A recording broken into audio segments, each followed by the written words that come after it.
Hey, what's going on, everybody? I'd like to thank you for tuning into the show. Got my regular crew with me, Tyler and Darnell. I'm Trey, and we are coming your way with the 14th edition of the Don't Kill the Messengers podcast. First thing that we're about to get into today is some NCAA basketball. What a day it's been for Monday.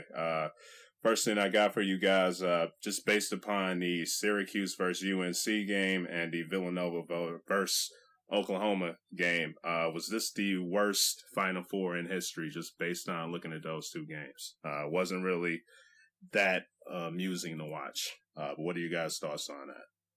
Yeah, it was definitely something you didn't have to tune in for, even though everybody probably did.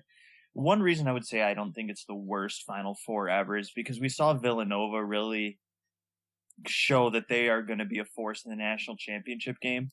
You know, they shot 71% from the field, played some very aggressive defense, shut down Buddy Hield to single-digit scoring, something he had only done maybe once all year. So they really stepped up, deserved to win that game. They're definitely not 44 points better than Oklahoma, but, you know, it was just they were hot and shut down Oklahoma, and they showed that they really wanted the national championship. In terms of North Carolina, Syracuse, we saw, a completely different game. While the Oklahoma-Villanova game was very fast and very, a lot of shooting going on. The North Carolina-Syracuse game, a little slower. Both teams kind of saw a little bit of struggle shooting at times, but it was more of a normal type of a college game.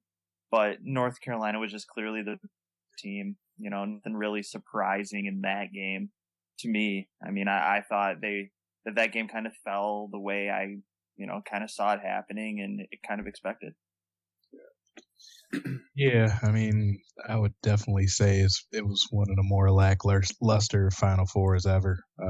I was able to get some chores done around the house because I got done watching the games pretty quick. I mean, I was pretty excited to watch Villanova, Oklahoma, but when they put the clamps down on Oklahoma, Buddy Hield couldn't do anything.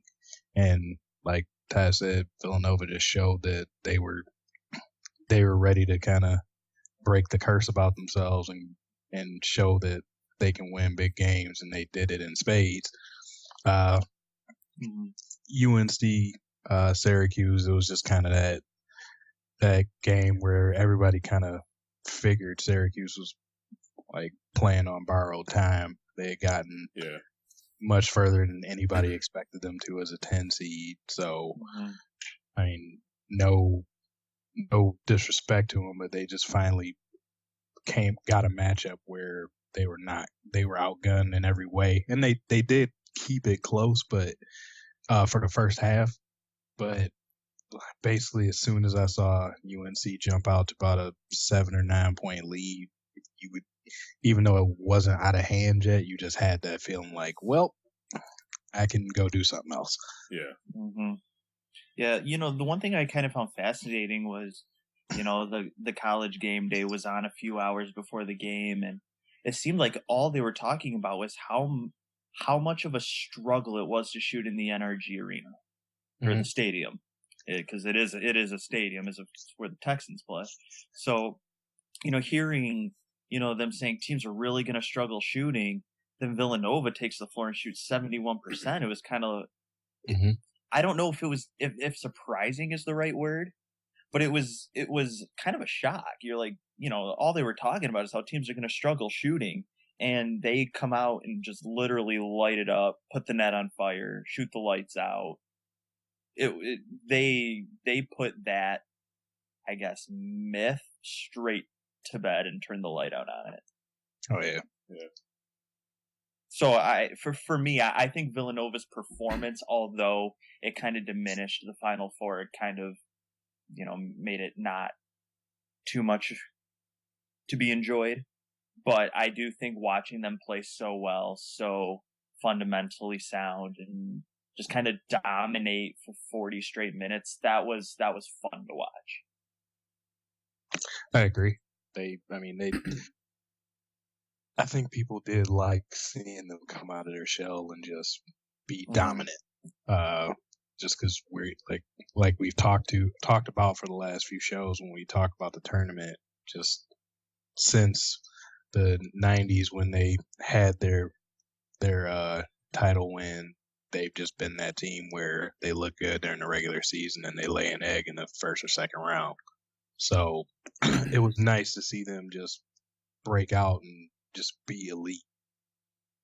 Yeah, absolutely. Archie Diacono was named the player of the tournament, which, I mean, I guess we can get into that a little more in a minute. But, it was, you used the word elite there, and I've heard multiple, radio personalities say that, a lot of times you don't necessarily remember the team that wins the national championship, even though you could say Duke won or North Carolina won or like this year Villanova won.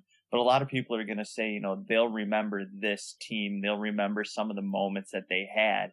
And it's because you always were watching them kind of saying, is this going to be when they blow it? Is this going to be when they lose?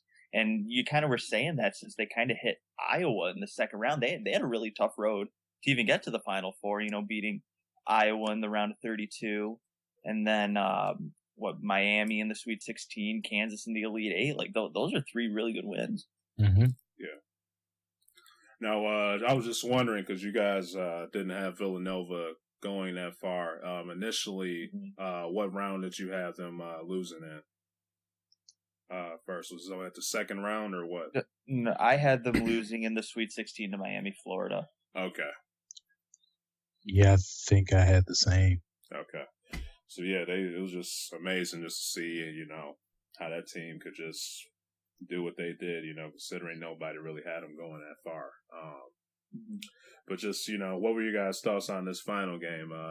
This was probably my favorite finals game like I've probably seen. I'm not that much into, I wasn't that much into NCAA basketball before, but just based on this finals game, it's definitely going to have me watching more next year. I mean, that game was just absolutely amazing. But what were you guys' thoughts on it? It was a very, very good game. I mean, the last 5 minutes were like a game in itself.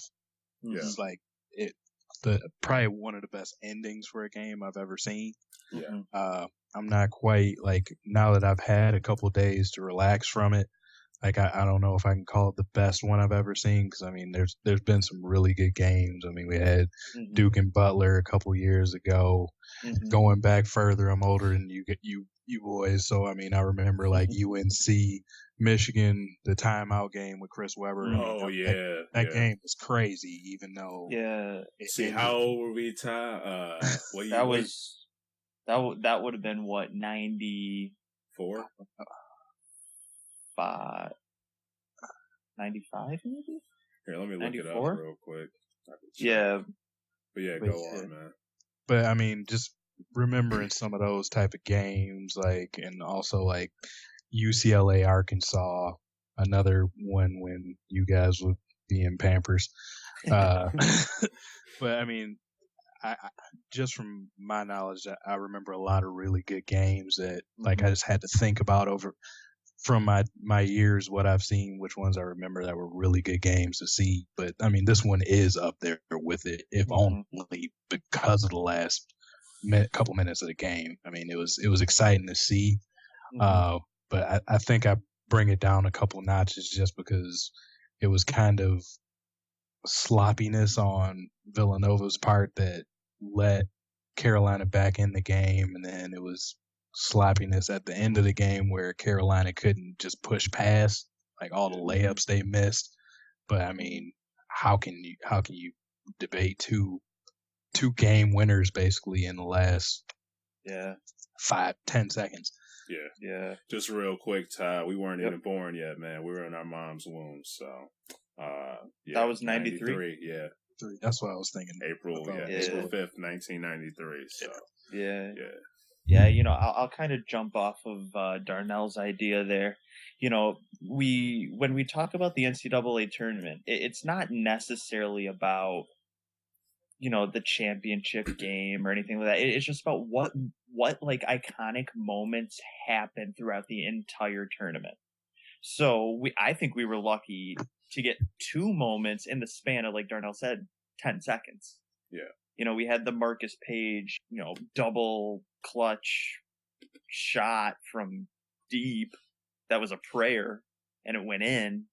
And then, you know, the buzzer beater by Jenkins. But, you know, Darnell, you've just experienced a couple more big moments than we have. Yeah. So for you to kind of rank it a little lower, you know, might make sense, where Trey and I will put this one higher on the list, because I texted my brother before the game and I said, this has the potential to be the best championship game since Duke Butler, where Gordon Hayward almost hit the half court shot. Yeah.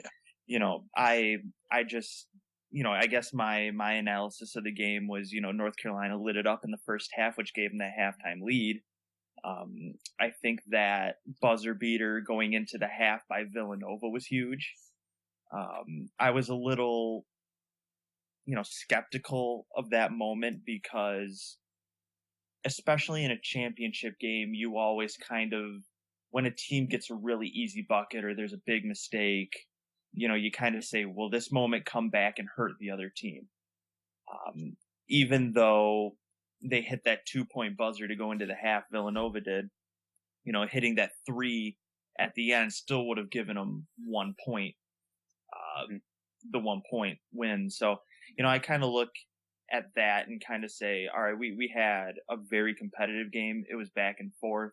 Villanova was more consistent throughout the entire game, which led to them winning. I heard a statistic that they shot 58% in the game, and that was their tournament shooting percentage average. Yeah. So when you're shooting close to 60%, you're going to win almost any game you play. It's going to take, you know, a miraculous performance by somebody to beat you. So, you know, Villanova deserved the win. They played hard. They looked good all tournament. You know, taking nothing away from them, even though I was cheering for North Carolina because I had them in my bracket. But, you know, once that game kind of got down to the final couple minutes, I was like, you know, forget my bracket. I want an iconic moment. I just want something big to happen. And, you know, previously saying we had 2 really big moments, and it was a heck of a game to watch. A lot of fun. You know, Villanova definitely deserved it. I'm happy for Jay Wright, young coach. Hopefully he'll be around for a long time in the college game. Yeah. He's really good, very, very classy, you know, class act guy. And, you know, I'm happy for him, happy for the kids at Villanova, and happy for Villanova. And Jay Wright goes down in internet meme history now for basically watching that shot go in like a straight up G, expecting it to fall and walking off the court with a mic drop. Yeah. With the Michael Jordan memes too, man. Yeah, crying. A lot of Jordan cry faces. Those are funny. Those were classic, man. Yeah. Any other thoughts on this, guys? Or? Yeah, you know, I'll just throw out a quick question, because I asked a couple people this. A buzzer beater for the national championship. Where does this shot rank all time in tournament history for you? I'll kind of go ahead and probably shed light on a couple of the bigger shots. Obviously, the Christian Laettner turnaround jumper, full court pass, Sweet 16. That has gone down as probably the best shot in tournament history ever since it happened. Yeah. Another big moment, I guess you could say, or the quote unquote big shot, but that Lorenzo Charles air ball pass dunk, put back. Because I mean, that you always see video of that shot when it's tournament time. You always see video of Christian Laettner at tournament time. Yeah. Is this going to be one of those shots we continue to see year after year, you know, on these, you know, tournament videos, you know, leading into a commercial break or going into the start of the game? You know, to me, I put this shot probably number 2 behind the Christian Laettner shot, only because that Christian Laettner shot needed the pass, and and he had the turnaround jumper, and I think that shot just had more that went into it. But this shot I put number 2 because it's a buzzer beater to win the national championship, and that's something that Jenkins will remember for the rest of his life. Yeah. Yeah, I mean it's up there. I also agree. I can't put it ahead of Leitner, even though I despise Christian Leitner. But his was a tougher shot because I mean you go back and look at it. North Carolina played horrible defense coming out of a timeout because I mean he got one of the cleanest looks you can get for that shot. He was wide open. Yeah, and he's the best shooter on the court, so I really don't know what the breakdown was there. I mean, it made for exciting basketball, but I mean, it felt like he had to feel like he was just shooting warm ups there because of how clear he was for it. But I mean, it's still a big shot with everything that's on the line. But yeah, I mean, it's definitely like a probably a top 3 type deal. I mean, I would probably even put it over Jordan's game winner over Georgetown. Oh yeah, you can't forget about Jordan too. Yeah. True. That's good. Okay, anything else, guys? No, that was my big question. Okay, we're about to get into the National Basketball Association next. One thing that we heard was Scottie Pippen making his comments about the 95-96 Bulls sweeping last year's Golden State Warriors in a game of 7. What are your guys' thoughts on the comments? It's just the old school players being old school players. I mean, you know, they still have their pride. I mean, Pippen, he has his right to talk. I mean, the record is currently theirs, and you know, it's getting kind of sketchy right now for Golden State to do that. But I mean, as far as sweeping them in a 7-game series, I won't even go that far, and I love the Bulls. Yeah. I love that era of Bulls. I'm still a Bulls fan, but yeah, I think Pippen was just he might have had some sauce before he started talking. Yeah, I have no problem with Pippen making the comments. You know, one of the top 50 greatest players of all time, and dude's just showing love to his team. You know, the guys that he's playing with. You know, they currently do have the best record in NBA history right now. Yep. And plus, on top of a championship, you know, we're given all this talk about Golden State. You know, can they beat the record? At the end of the day, if they beat the record and don't win a championship, you know, that won't amount to nothing. Totally agree. Yeah. So we have to see more from this year's Golden State team compared to last year.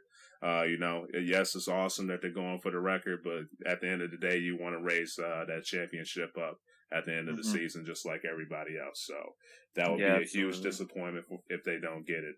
But like I said, I have no problem with Pippen making the comments. This dude's just showing love to his team. You know, one of the greatest players to play and one of the greatest teams to ever step foot out on the court. So I have no problem with him just showing love for his team, you know, saying that, hey, you know, if we played against these guys, we got Rodman, we got Jordan, you know, we got just straight up ballers on our team, man. We can pull it through. So I have no problem with that. Yeah, you know, I agree with both you guys. Personally, I don't have a problem with it. But to somebody who would, you know, I'd make the headline as Pippen tripping. You know, you know, I could see why someone would have a problem with it. You know, just the idea that, you know, this record's been around for basically 20 years, and maybe, you know, it's him getting a little defensive of the record, and you know, kind of saying, even if they beat us, we're still better anyway. And, you know, maybe a little bit of hostile jealousy. But, you know, personally, I have no problem with the comment. Just, you know, seeing how the NBA has changed over the last 20 years. It's, you know, gotten, you know, a little less physical or a lot less physical, whatever. But, you know, it's going to be, you know, the endless debate, you know, between eras. Yeah. It's impossible to compare. And no one's ever truly going to win an argument about it. Yeah, so you know, you could just rule changes and stuff. Yeah, yeah. It's just the fact that the NBA is a completely different game now. Yeah. So, do I have a problem with Pippen saying it? No, I don't. I think that if those two teams were to somehow battle it out, it would be one for the ages. But just because you would then have the two best teams going for it and just the idea of that's awesome. But it's just one of those things where it's impossible to compare the two, and we're never really gonna know. It's just gonna be a bunch of hypotheticals. Yeah. I mean, going back to what Trey said, I mean, it's kind of like it's fun to have this discussion right now, but really, this discussion really means nothing until June. Yeah, I agree. Because I agree. If we're talking about the Spurs or the Cavaliers or the champions, then all that talk was pointless. Because I mean, it's like, people bring up the Patriots when they went undefeated for a season, but they didn't get that Super Bowl. Yeah. So the Dolphins still get to hold on to it, toast champagne like they do every year when the last undefeated team loses. So, I mean, there's still another brass ring to grab if they do get to 72-10 to tie it or 73 to surpass. They still have a little bit of work to do before we can just crown them as one of the best teams ever. I mean, theoretically, they still will be, even if they lose in the playoffs, but kind of hurts if you don't get that championship to lay claim as one of those teams that you put on a Mount Rushmore. Yeah, and it's one of those things where you could probably go back the last 10, 15 years and say who won the NBA championship, but you probably can't go and say who had the best record at the end of the regular season. It's because nobody really cares who has the best record at the end of the regular season. They care when you win the championship, but they don't care any other time. Well, yeah, I mean, to get into the weeds a little bit, I can't tell you how many times Phoenix had the best record in the NBA and lost in the second. Oh, yeah. With Stoudemire, Marion, and Nash and all them. Yeah, I mean, good teams. That's what separates the good from the great. Yeah. And anybody can be good, but very few can be great. And if Golden State can tie the record, even beat it, I mean, they have to go perfect the rest of the way to beat it with two matchups with Spurs, which is going to be very difficult. But if they can beat the record and win the championship, you would almost have to say there's no question. Mm-hmm. Yeah. Now let me ask you guys this: who will win? Last year's Golden State or the 95-96 Bulls, and how many games would it take? That's so hard. I'll give a 2-part answer to it. I got the Bulls both ways. Are you going the style of play now and then? Well, I'm just saying, it depends on like how are they calling those games. Can you hand check? Can you play a little physical ball? Can you get into somebody's grill? Yeah. If it's like that, the only player on Golden State's team that survives by the end of a 7-game series is probably Draymond. Yeah. I think he's the only one with that kind of mentality that will get in and fight and scrap like that. And just Steph's a little too light to be able to make it through that. So if we're playing 90s style ball, I take the Bulls in 5 or 6. If we're playing in today's ball game, I think it could be a 7-game series. All righty. Yeah, I do agree with that. I guess the referee question, how are they going to call the game? But, I would probably pick the Bulls either way, kind of like you, Darnell, there. If they're calling it like the 90s, I would say Bulls in 5. I don't know that there would be a whole lot of argument there. The only reason I would give Golden State, probably a minimum of 1, maximum of 2 games in the series would be because of the 3-point line. Mm-hmm. I mean, we've seen Steph and Clay light it up with some of the best defense on them. Yeah. Guys right up in their grill, hand in the face, mouth in the ear, just jabbing at them all game, verbally, physically, and they can still light it up for 30 apiece. So that would be the 3-point line would be the only reason I might give Golden State 2 games, but ultimately I think the Bulls would take them. Because I would go either way. I would say the Bulls in a game of 6 or 7. The reason why I say 6 or 7, a lot of people look at the players. I will look at the coaching thing too. One thing that I'm thinking of is Steve Kerr. He had a chance to play under Phil Jackson during that time. So he could, if we're hypothetically speaking, if looking at that team, Coach Kerr, he could look at and say, okay, I know what these guys are going to do. I played on that team. I know the whole lineup, the whole plays and everything that they could do. So I think that would be like a little chess match between Steve Kerr and Phil Jackson on how, this guy knows where I'm going to be, where I'm going to have my players aligned and everything like that.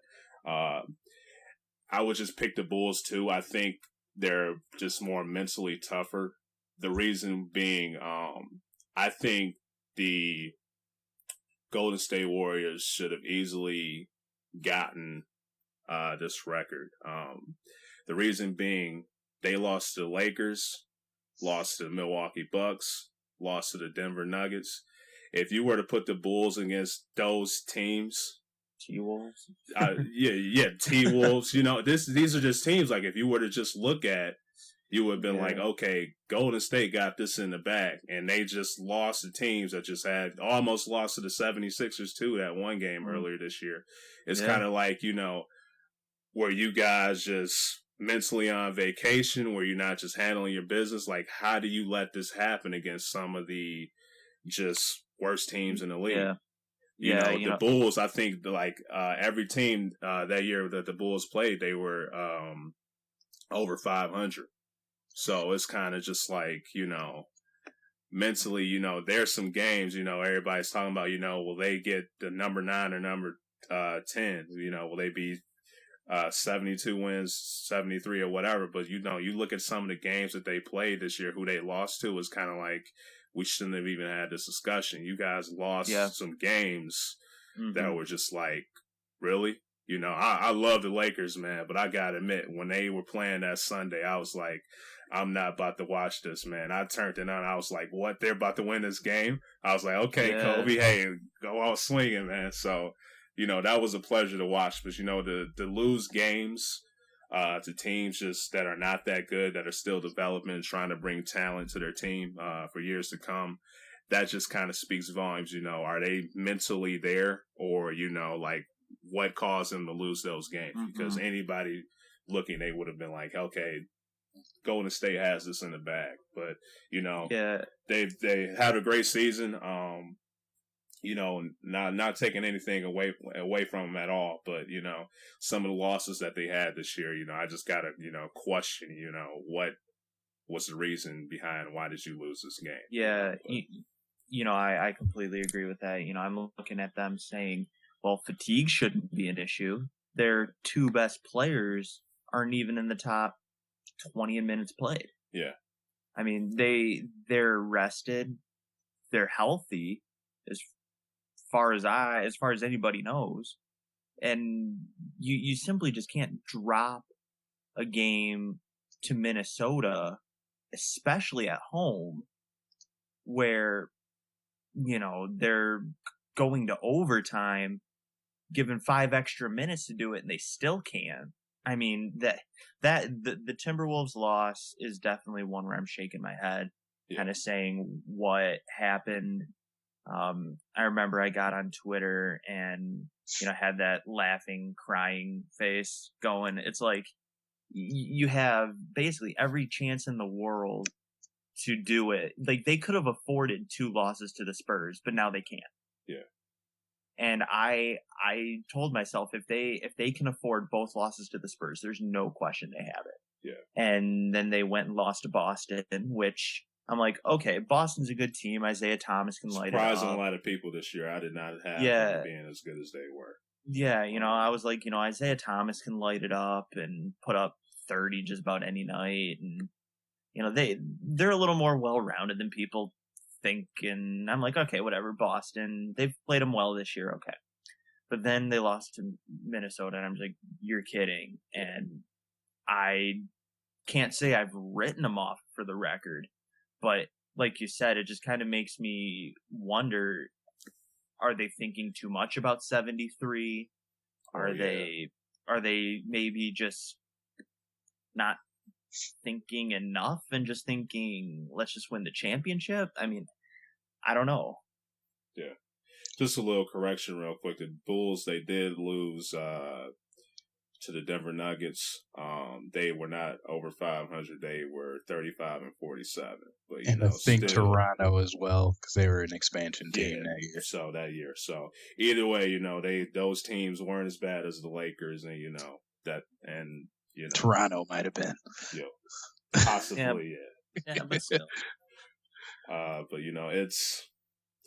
Yeah, man, it just speaks, like they should have at least be, lost only, I say, about 6 games so far, just based upon, some 6? With the Lakers, the Nuggets, those were just games, man, they should have won, I mean, I get what y'all are saying. I mean, their losses were. I understand, nobody's perfect. Everybody has off games, but, it's. But I mean, you got to put it into play that are playing NBA players still. Like everybody else is going to bring their A game. Yeah, and I mean, it's a long season. You're playing back to backs and whatnot. I know Steph Curry is one of the most rested starters in the NBA right now, but the rest of the team's not.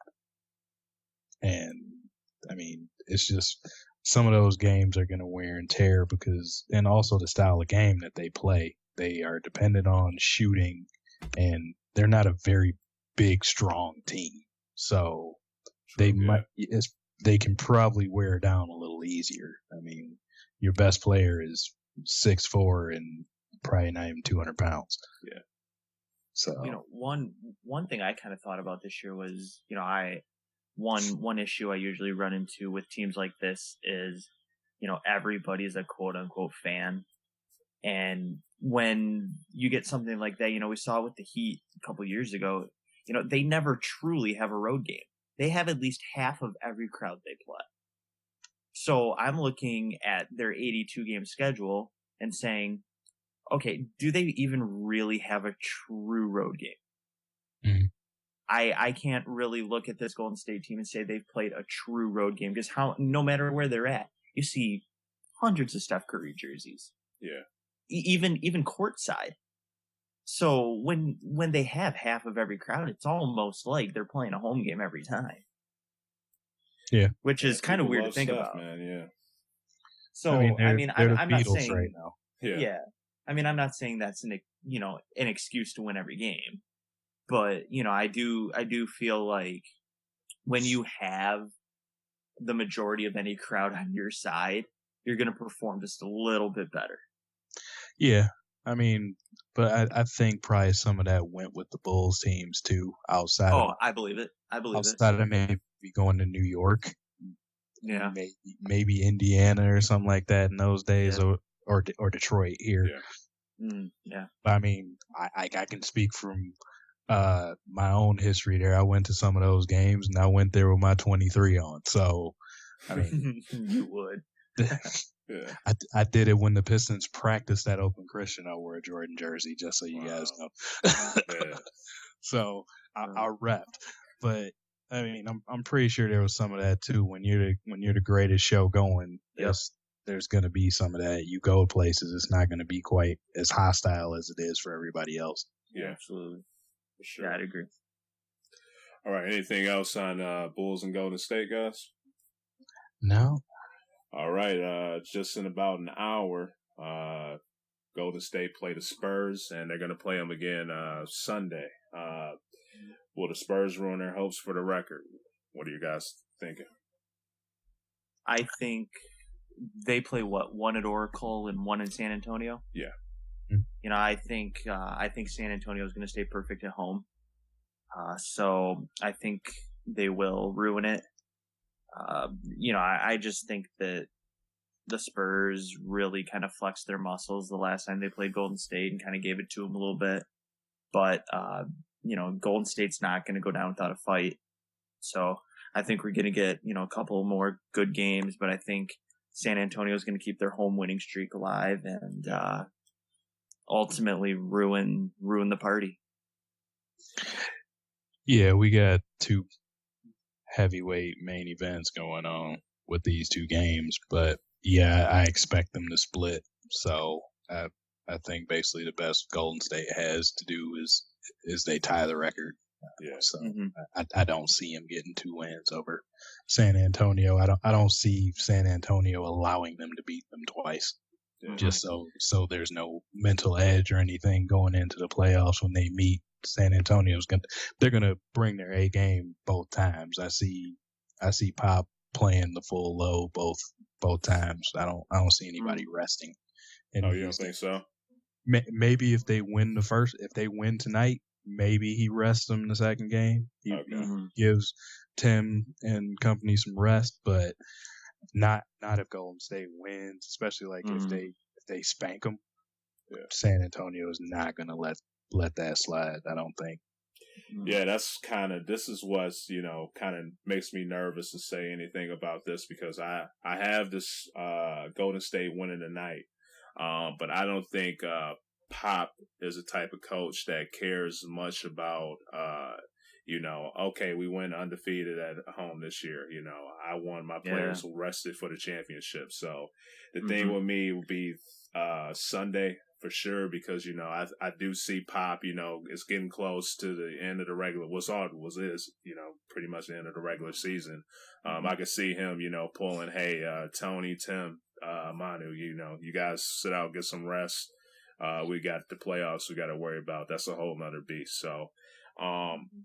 Either way, I'm going to say they're going to split it. I do have Golden State winning tonight.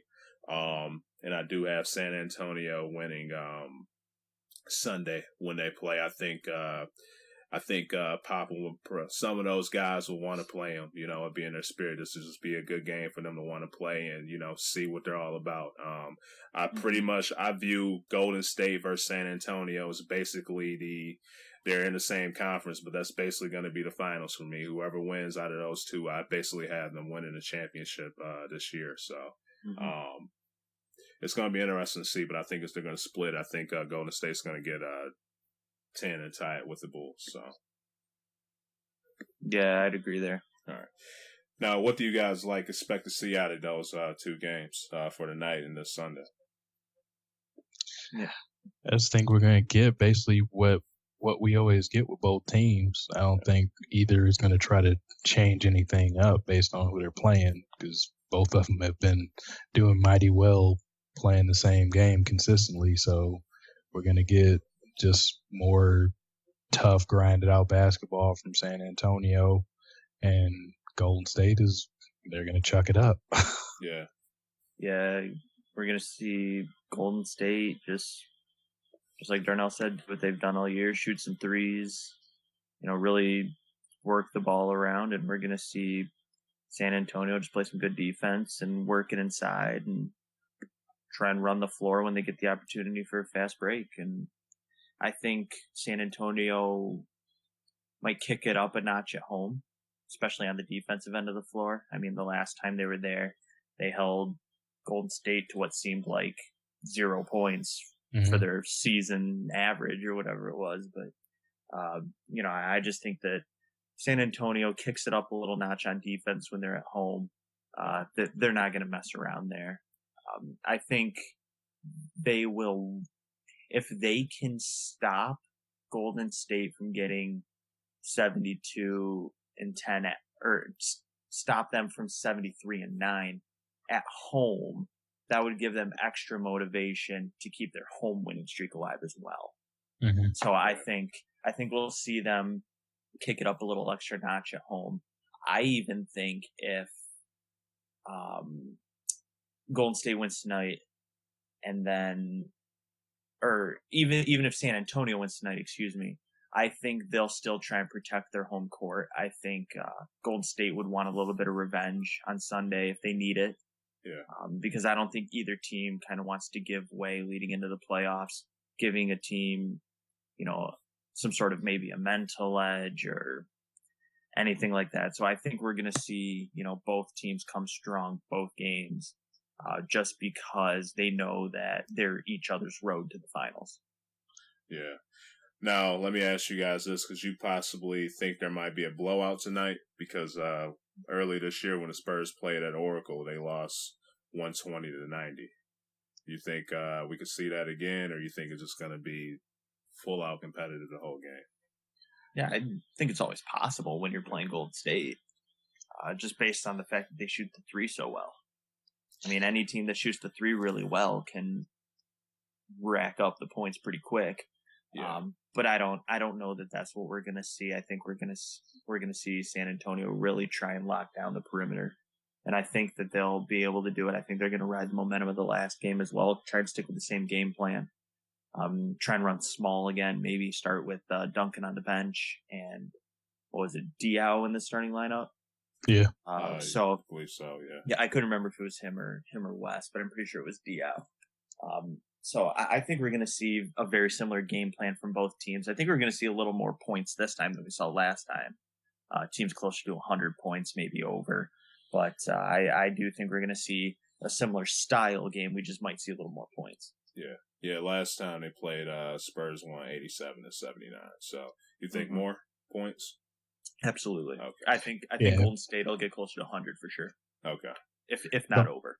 Golden State's at home. I definitely see them scoring more, and I think the game will be a little more wide open. I don't think the refs will call it quite as tight as they did last game in San Antonio. I don't think San Antonio will get as much freedom to play a little more the physical ball that they did last game.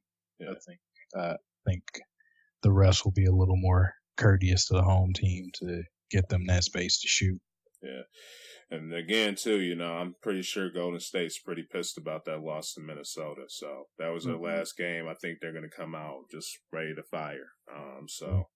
Yeah, I could definitely see them definitely getting near 100 points or more tonight. So it should definitely be worth watching.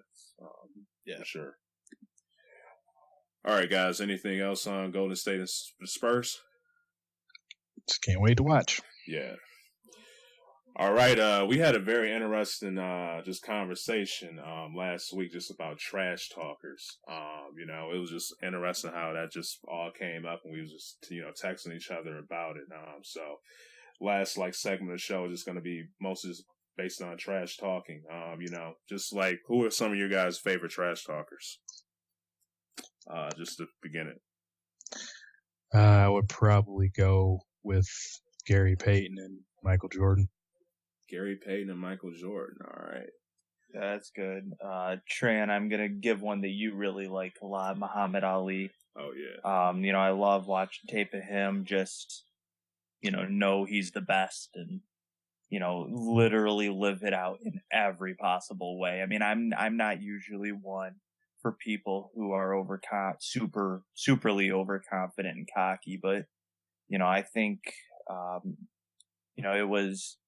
it was just a time in history for the United States where, that was just kind of the boxing world. And he, with, what was it, Vietnam and all that stuff. It was just kind of like the mentality. And he definitely, owned the boxing world and owned the mentality for sure. And then to name another one that I really liked was, Deion Sanders. He talked a lot of trash and backed it up on the field as well, high stepping into the end zone and everything else. So, I especially like the trash talkers when they back it up. Yeah. You don't have a golfer, man? There aren't any golfers that trash talk, Tom? Well, it's different. And I'll explain. I'll explain that when... Did we lose him? You still there, buddy? Yeah, I'm still okay, here. We good? All right. Okay, good? yeah, I got you now. So, yeah, it's a little different. It's not exactly trash talk. So I'll explain it when the conversation gets there for sure. Yeah. When you talk about when we go to the personal stories, I'll talk about it. It's different. Oh, it's different. This is you on the golf course you're going to talk about. Oh yeah. Okay. Okay. Oh, yeah. I can't wait for this one, man. Oh yeah. Yeah, man. Me, I love fighters, man. Like boxers, like MMA fighters. I just truly love the dedication that they have. They spend so much time, just running, punching, taking all these hits and everything just to get ready for like a 25-minute, a 36-minute fight, depending on, whether we're talking MMA or boxing or whatever. But, I truly love their dedication, just how they just train their bodies just to endure just some punches and kicks or whatever when they get up in the ring, and just mentally. So some of mine, fighting wise, huge fan of Muhammad Ali. One thing I truly just liked about him was that, he could get in people's head and, he just tell you the truth. If Ali told the people, he says, I'm going to knock you out in the 6th round, guess what? He's done it before he said it, and he was knock you out in the 6th round. So truly just love Muhammad Ali. He was just, truly believed that he was the greatest, and he showed it whenever he got out there in the ring. So he's one of them. Another person I liked was Mike Tyson. He was just this gutter, grimy dude from New York, man. Just, you listen to him talk, he has that lisp and everything, you would laugh at him, but, nobody wanted to mess with Mike, man. But the dude was just ferocious.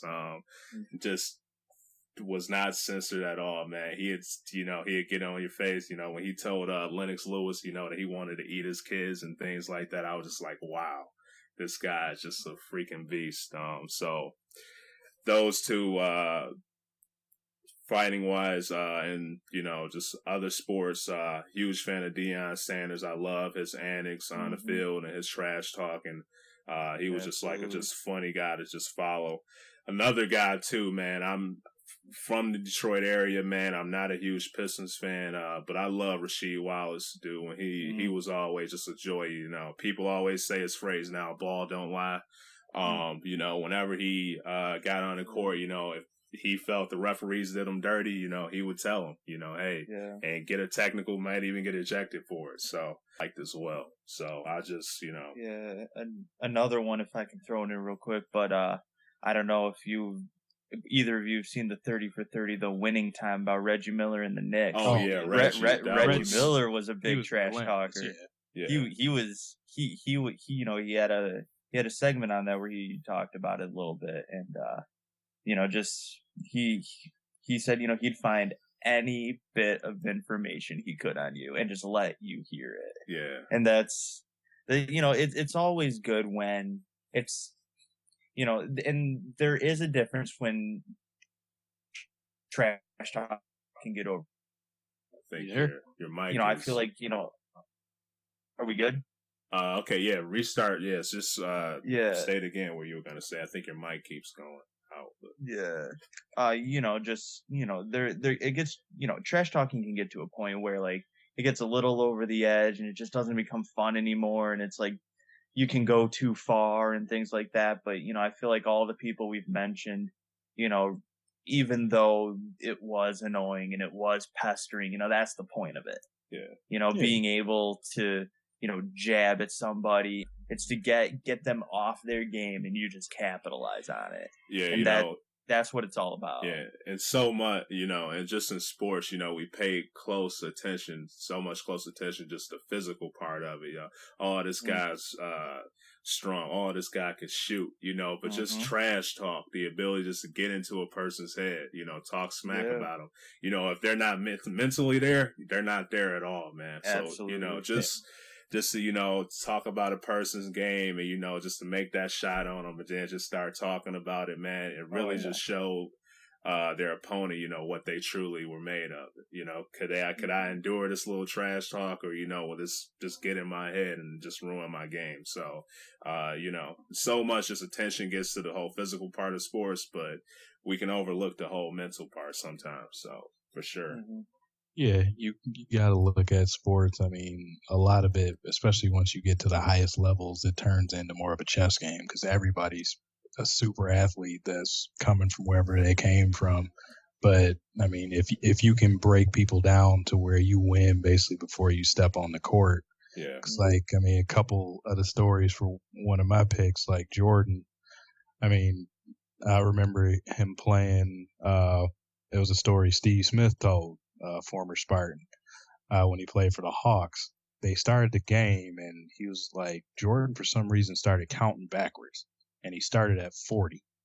And just like every so often, like he wasn't paying attention, but like it would go down like 38, 36, 37. And then by the end of the game, he was at 0. Jordan had said he was going to score 40 for himself and was just counting down every time he hit a bat. So, like, doing something like that, and you just, like, by the time somebody figures it out, they've just been destroyed. Or, like, him coming down, like, Shaq told a story about him playing Nick Anderson. It was one time down the court. He basically said, I'm going to dribble down the court. I'm going to go through my legs twice. I'll up fake, then I'm going to shoot, and then I'm just going to stare at you. And that's what he did. Went down, went through his legs twice, pump fake, took a jumper. It went in, and he just looked at him. Yeah. And it's like, what can you do? Like, his mind was probably gone after that. Just like, yeah. If you can do that and you back it up, yeah, it's pretty hard to lose. Yeah, for sure. Yeah. Now, who are just some trash talkers that just straight up just annoy you guys? Like, makes you sick to your stomach whenever you see them or just hear them talk. You mean other than you? Well, yeah, okay. Hey, you can put me on the list too, man. Like, just I'll admit it, man. I'm a trash talker. No, you do talk a lot of trash, but I can handle you. I can handle it. I can handle it. Off the top of my head, just thinking, I don't really know if there's a ton. I mean, there's some people that just kind of annoy me, but I don't necessarily know that it's for their trash talking. Yeah. Might be more for their play or something like that. But, I guess one person, I don't even know if you can really call it trash talking, but, like Rob Gronkowski, he kind of talks about himself a lot and the things he does. And it's just kind of like, I don't really know if it's really trash talking. But, every once in a while you'll catch him talking about his own game and how good he is. I mean, he is really good. Don't get me wrong, but he just, the way he just comes off just kind of bothers me a little bit. Granted, I'd love it if he were on my football team. Yeah, but, for sure. But I mean, just, he wins, a big game and he goes and parties in Vegas for the week. Yeah. It's like, come on, it's not really trash talking, but people want to just shut him down because of the stuff he does. It's not his words, it's more his actions. Yeah. But he still goes out week after week and just gives it to everybody. So, yeah. I mean, like I said, may not necessarily be trash talking, but it might be a version of it, I guess. You just hate Gronkowski. Okay, we get it. Well, I think that's usually what it comes down to. You just don't like the person. You're gonna laugh at my two, Darnell, for sure. But well, what is one of them? Conor McGregor? Oh yeah. Okay, so I'll go there. My two that I can't stand: Conor McGregor, Ronda Rousey. Yeah. Reason with McGregor, I got to give McGregor credit. He's an outstanding fighter. But two, he even does great at talking trash. I just cannot stand his annoying ass voice, man. It just, whenever I just hear that guy talk, it's just like, oh my gosh, dude, just shut up. Like, I just cannot stand that guy talking. It's just, it just irritates me, man. So Conor McGregor. Two, I say Ronda Rousey. I just, again, she's another just outstanding fighter. I just don't like her. She's just a person that's just full of herself. She just irks me, man. I do not like her trash talking. It's just, you love so many people that are totally full of themselves. Yeah, I know, right? It's just a thing, man. It's just, I don't know. It's just like, to me, how I look at it, there are some people that are cool trash talkers and other people that are just lame trash talkers. To me, Rousey and McGregor, they're just lame trash talkers to me, man. That's just how I see it. I mean, I guess there's nobody that just totally irks me talking. Like it bothers me when somebody talks a lot but doesn't back it up a lot. Like the best example I could give, this you might not be too familiar with this one, Ty, because it goes back to UFC. But Trey, Josh Koscheck. Oh yeah, Josh. Yeah. Like he this was a dude, welterweight division. Like he got pretty good, just under championship level. Like got a couple title fights, got mauled in both of them, but just would talk so much about what he would do. Like especially leading that up fight to with GSP. Yeah. Oh yeah. Talk so much. Oh, I'm gonna out wrestle him. I'm gonna knock him out probably in the third round and do all this. And then he got his orbital bone shattered from getting jabbed about 65 times. Yeah. Like GSP didn't even try to like take him out. Just basically circled him and just gave him a left hand to the eye about uncountable times, and he couldn't see by the end of the fight. Like that bothers me. Yeah. Like if you're gonna talk that big, I'd agree. better come and do something, or else I have no respect. Like McGregor bothered me for a while, but when he knocked out Aldo, I was like, he can say what he wants to do. You got a belt now, you can talk. Yeah. Yeah, I guess I have an example here now that I've kind of thought about it. And once again, it's trash talking through action. And I get that this is a little different, and it's not going to be common, but I'm going to go with just about every college basketball bench in America. I absolutely hate watching these guys who never see the floor absolutely dance around and try to just, I don't even know. Like the Monmouth bench this year got a ton of publicity. Yeah. And I mean, teams. I know. And it's like, you might see the floor once because it's senior night and it's a blowout. And you're over here dancing around like you're out there scoring 40 a night. Yeah. It's like, stop. It's not that I would say, it's bad for the game or anything like that. It just bothers the crap out of me. How do you feel about that, Darnell? Bothers me. How do you feel about that? The whole college basketball bench thing. What Tyler just said. I mean, it can get a little bit obnoxious. Like Monmouth, some of the stuff they did was funny to me, but it's comical. I really hate it when people are just like hype men for the good players. Like, if you got a player that's really good at shooting threes, I don't need the dude at the end of the bench putting up the three goggles. Just like, you didn't shoot that. He can do it. Yeah. You sit down. You clap. Yeah. That's what you can clap. Yeah. But I don't need to see you putting up three goggles looking at the other bench like you did it. Yeah. And it's the fact that they start staring people down. It's like, come on. Yeah, for sure. The only stat they have is how many, water cups they handed out. Yeah. All right, up next, just how is trash talking changed nowadays just through the use of social media? Or do you think it hasn't changed at all? What are you guys' thoughts on that? Yeah, I don't. Oh, I'll go. I'll start this one real quick. Yeah, I don't think it's really changed. We just have different avenues to do it. Yeah. People are gonna say what they want to say. It's just now we don't need a camera in front of our face to say it. Yeah. We don't need Sports Center to show it for us. We can, in 140 characters, say what you want to say to who you want to say it. Yeah. So, I think it's trash talking will always be around and it'll always be a thing. But, I think it's just way more convenient to do it now because we can do it, basically right at our fingertips. Yeah. I can definitely agree with that. I just think it just changed the way, how people can, talk trash and, it gave them more creative ways to talk trash. Mm-hmm. Like one of my favorite things, if I'm ever on the internet, I love memes.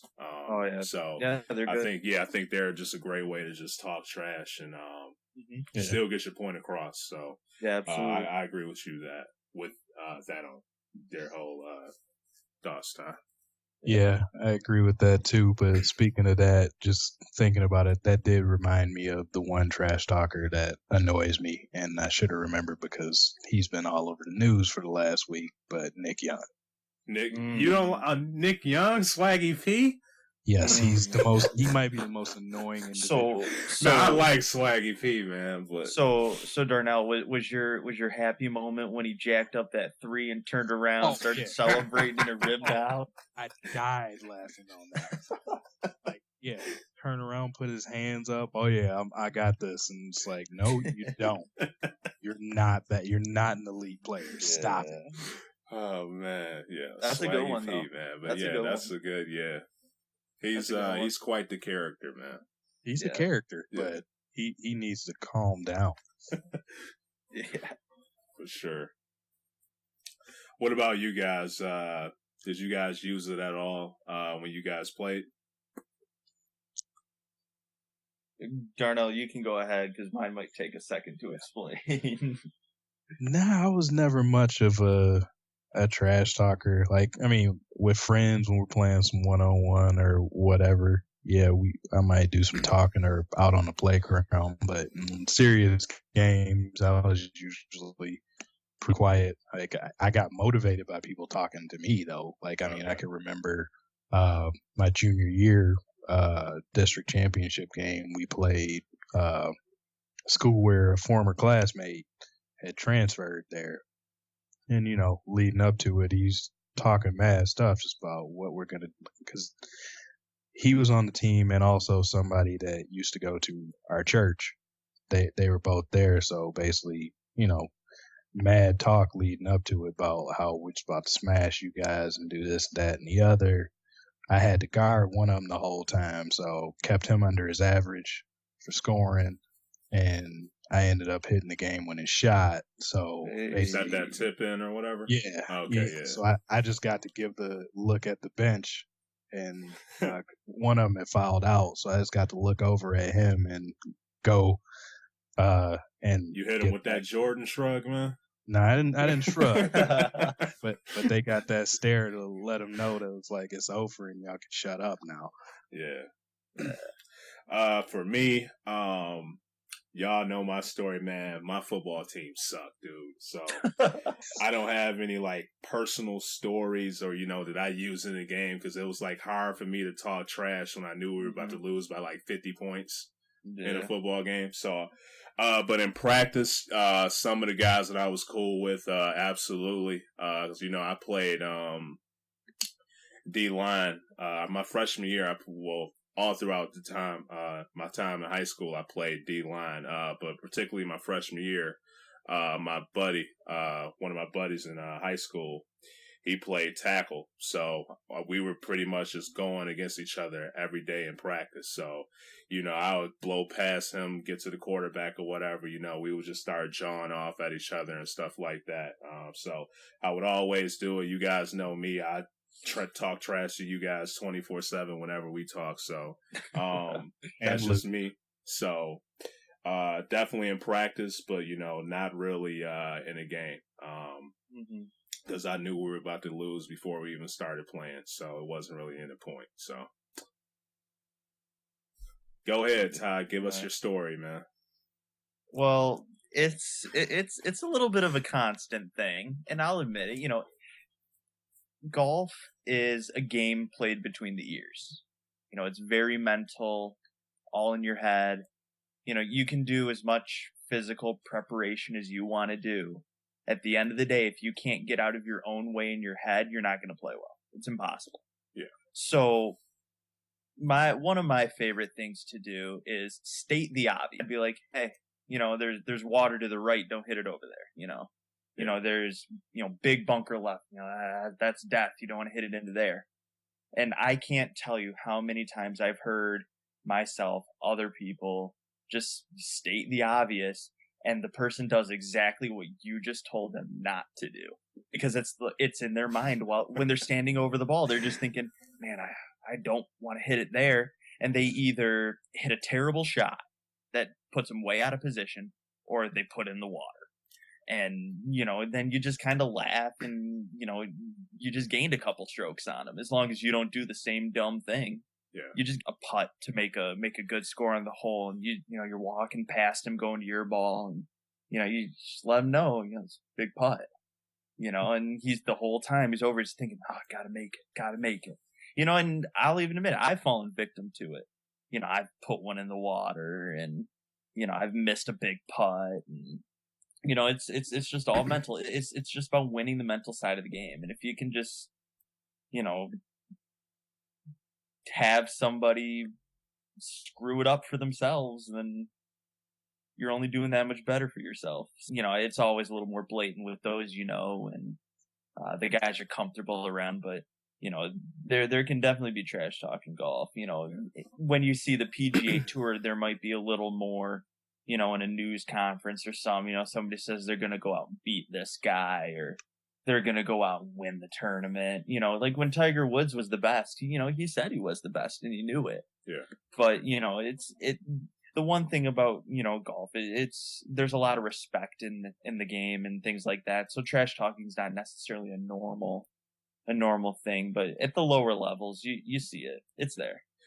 Yeah, I can say though, one experience I had with trash talking when I played, we went to a Christian school, but one of my favorite teams that I played against was this Muslim school that we played against, and we played them, just two religions, two everything. Like we was talking trash and everything. And the thing that I enjoyed the most about it is we both were like equally horrible. So like the first drive that they had, they committed so many penalties. It was like 1st and 40 for them. So like it was just like, I was like, yeah. So like we were just out there just talking trash, man, and just like we ended up winning the game by like, it was a low scoring game. I want to say it was like 14-9 or something like that. We ended up like winning on the last drive. But that was just like a fun experience for me to play against those guys. It was just like, okay, we're both bad. We got a chance to win this game. So that was just one that just stood out to me the most, actually, as I thought about it. But yeah. Nothing like two bad teams yapping at each other. So true, man. Now, do you guys have any personal stories?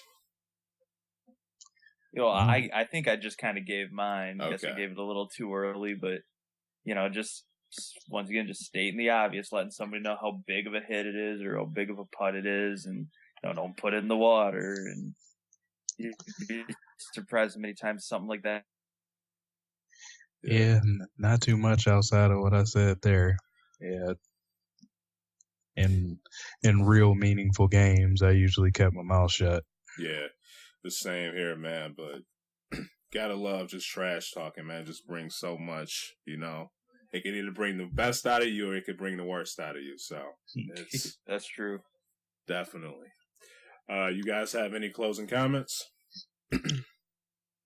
No. All right. What about you, Darnell?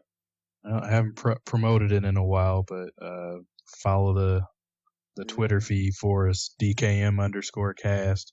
Yeah. We tweet the shows out on it. Get it out to friends. Try to also do more of live tweeting during some big games and stuff. So look out for it. Yeah. Well, I guess I got a quick. Darnell just gave one, but be looking for something big coming in the next month. Yeah. Guess we'll be expanding the show a little bit, doing some different things. So just be on the lookout. Some fun stuff coming. Yep. Especially because we're huge. Like basketball, football guys. Not much into baseball. As some people are, but we got some interesting topics we can bring up during that as well. So yeah, absolutely. Be on the lookout for it.